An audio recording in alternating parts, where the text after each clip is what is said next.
In this session, let us study the different types of buses in the power system network. These are the static load flow equations.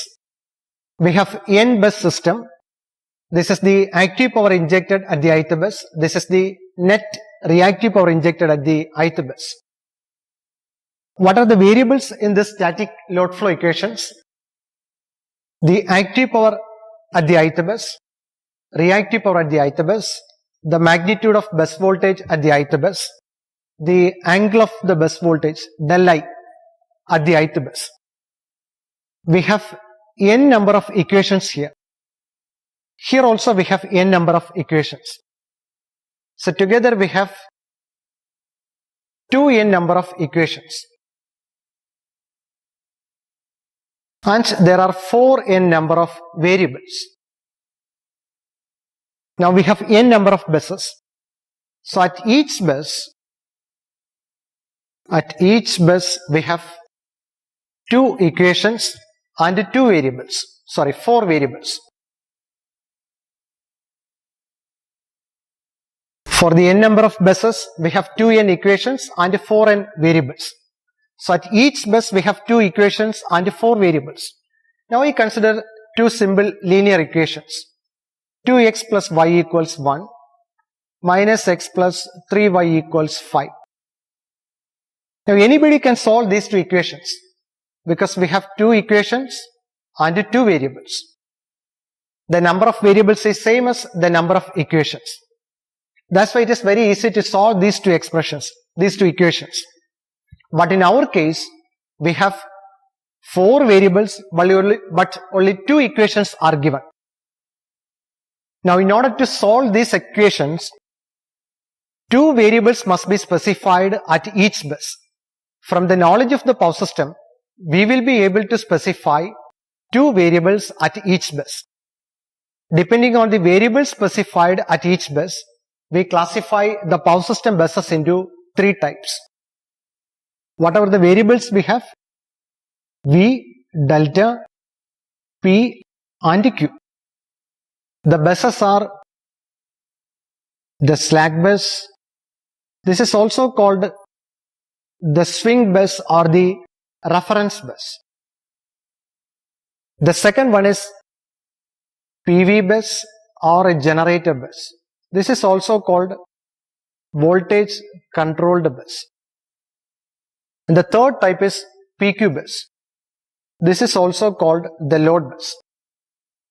If the magnitude of the bus voltage and angle of the bus voltages are specified, this bus is called the slack bus or a swing bus or a reference bus. So we have to find out P and Q.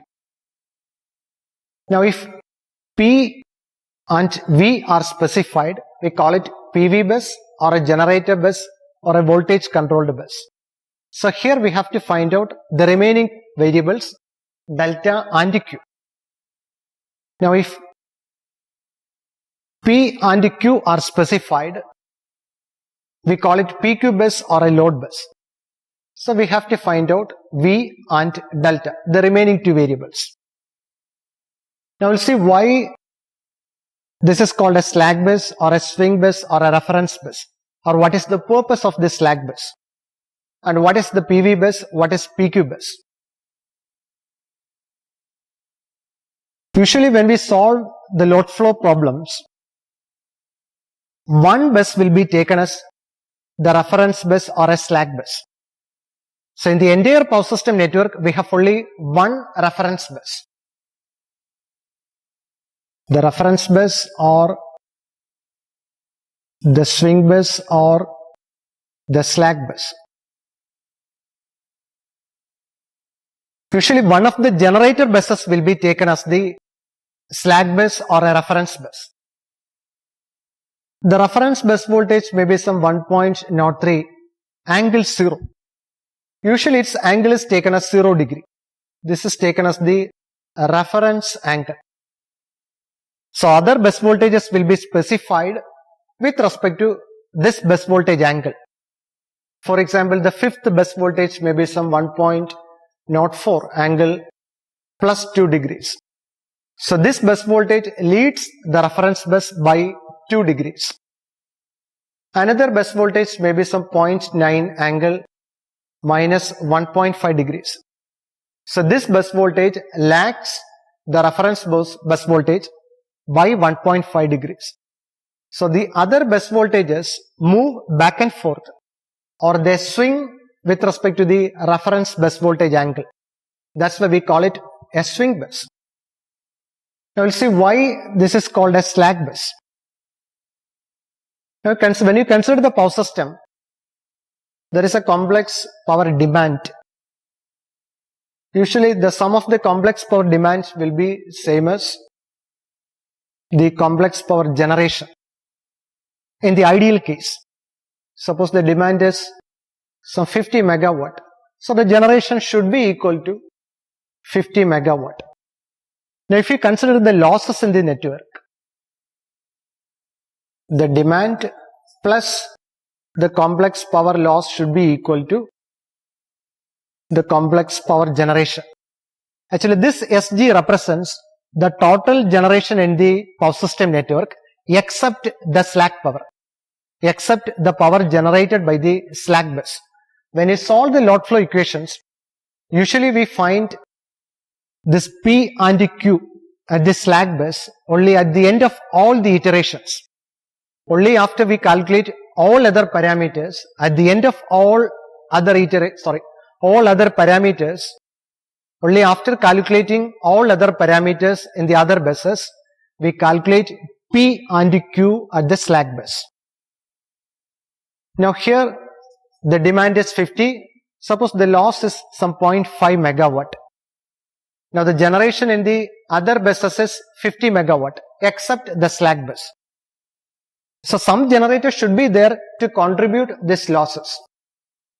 So this is contributed from the slack bus. This is the slack power. So this will be equal to 0.5. So this slack bus supplies the losses in the power system network when we calculate or when we solve the load flow analysis problems. So usually at the end of all iterations only, we calculate the active power and reactive power at the slack bus. Now let us consider the second one, PV bus or the generator bus. This bus is also called the voltage controlled bus because we are having a generator at this particular bus. It supplies sufficient reactive power in order to maintain the bus voltage at a desired value, at a constant value. That's why we call it voltage controlled bus. This voltage is controlled at a particular value because the generator supplies sufficient reactive power. Usually we are having some 15% of the buses will be PV bus. There is only one slack bus. And the 85% of the buses will be of PQ type. The PQ bus or the load bus, we have loads connected.